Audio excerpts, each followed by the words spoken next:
The 22nd Sunday in Ordinary Time, the first places, the benefits of humility. St. Francis de Sales reminds us that there is a form of false humility which makes us say that we are nothing, that we are misery itself, and refuse the world. But we would be very sorry if anyone should take us at our word or tell others that we are really such miserable wretches as we say.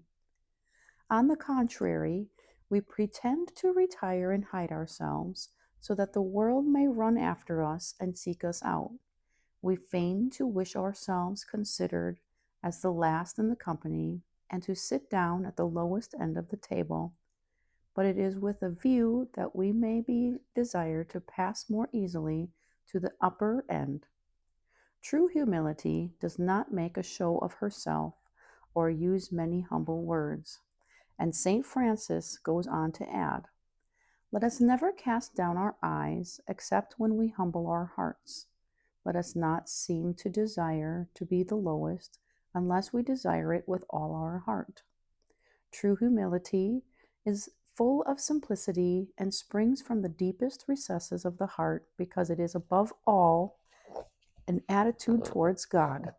The number of benefits that flow from humility is immense.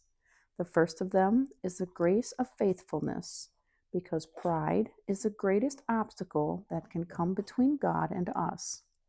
Humility attracts itself to love of God and the appreciation of men, whereas pride repels them both. This is why the first reading at Mass recommends us, "My son, perform your tasks in meekness, then you will be loved by those whom God accepts." And the same passage says, "The greater you are, the more you must humble yourself, so you will find favor in the sight of the Lord. Many are lofty and renowned, but to the meek he reveals his secrets. The humble soul penetrates more easily into the divine will and knows what God wants at every moment. And so it is always well balanced, knows how to be in its place, and is always helpful. It even has a greater insight into human affairs because of its natural simplicity.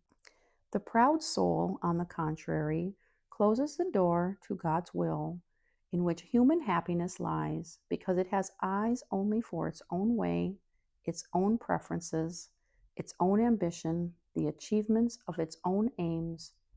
Even in human affairs, it is often mistaken, because everything it sees is deformed by its sickly gaze. Humility gives consistency to all the virtues. In a special way, the humble person respects others, their opinions, and their things, and possesses a special fortitude because he or she relies constantly on the goodness and omnipotence of God. When I am weak, then I am strong, says St. Paul. Our Mother, the Virgin Mary, she in whom God did great things because he looked upon her humility, will teach us to occupy the place which corresponds to us before God and before men. She it is who will help us to progress in this virtue and to love it as a precious gift.